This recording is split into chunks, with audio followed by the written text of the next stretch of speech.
In the name of the Father, and the Son, and the Holy Spirit, one God. Amen.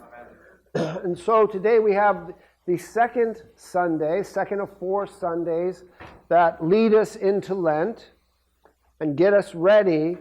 And the theme of all of these Sundays is preparing us to draw near to God. How does one draw near to God? What is an appropriate way to draw near to God? I might even put it a slightly different way.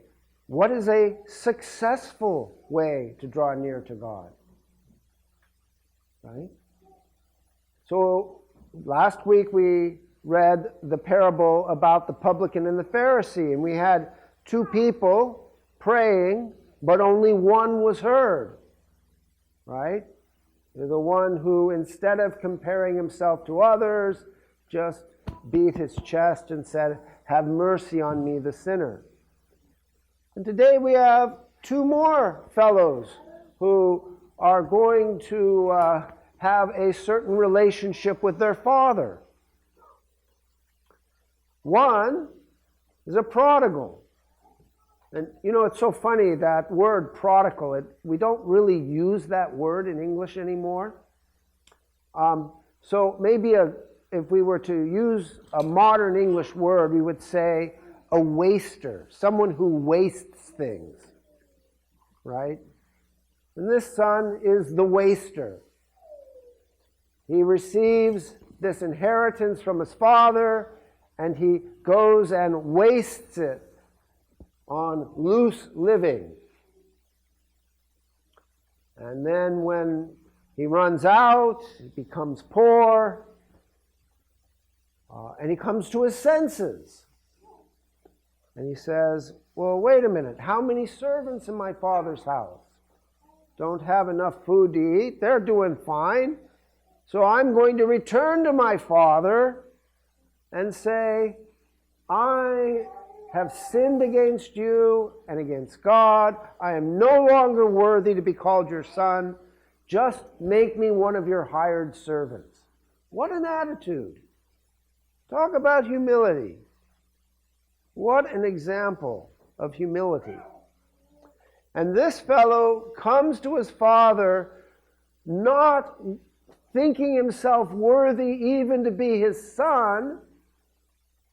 Just make me a servant. And how does the father treat him when he has that attitude? Right? He treats him like his son. When he comes and says, I'm not worthy to be your son, he treats him like his son. You were dead and now you are alive, and they have a big party. But then and by the way, even though this waster had wasted so much of what his father had given him, 5 times in that parable, he calls him his father. Right? He talks about my father. Then we have the older son, who didn't do anything particularly wrong, or at least not that he noticed, who doesn't ever once, not once, refer to his father as father. He doesn't even refer to himself as his son. He refers to the other son, that son of yours. But he doesn't even refer to himself as I'm your son. Right? But he conceives of the relationship as contractual. Look, I served you all these years and you didn't give me this. Right? I earned this, you owe me that. And that was his relationship with his father. His father wasn't even a father to him. He was a business manager. Right? Look, I put in these many hours, I should at least get this from you.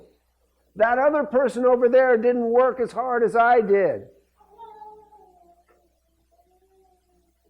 And what's the result for this older son?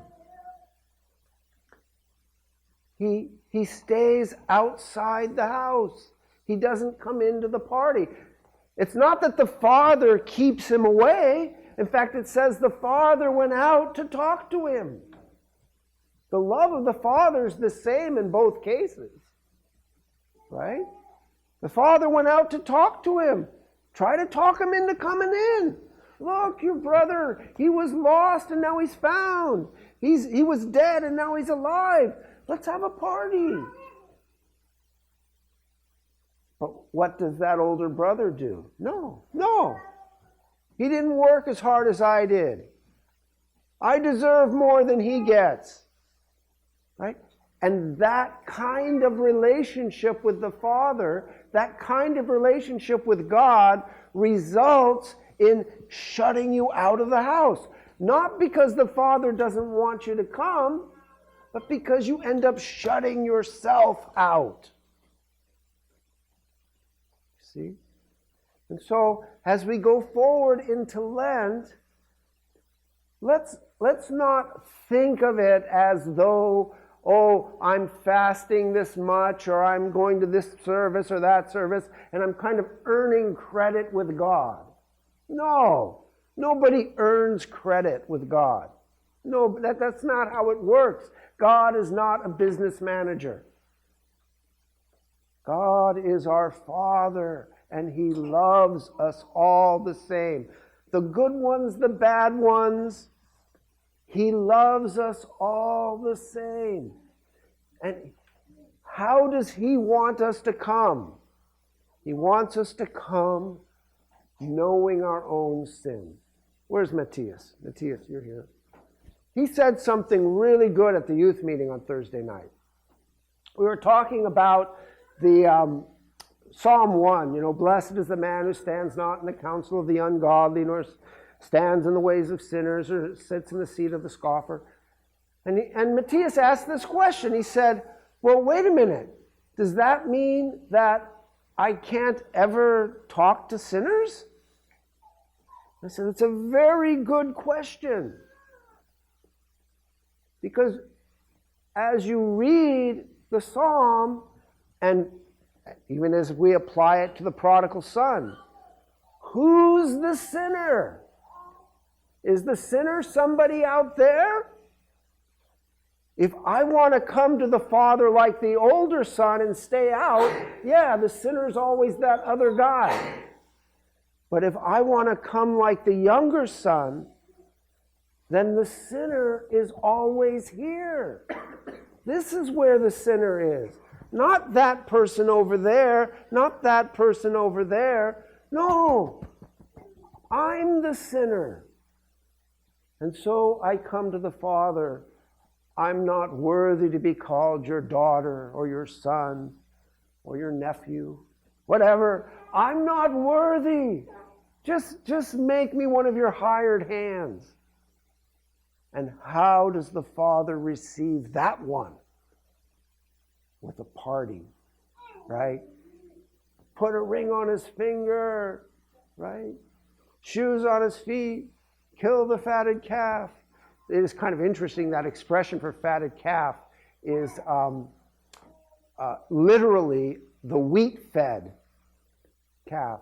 And so the church fathers always associate that with the Eucharist, the bread of the Eucharist. The fatted calf refers to Christ's sacrifice for us. That is then the wheat of the Eucharist that we eat. So as we move into Lent, let's think, okay, how am I going to come to the Father?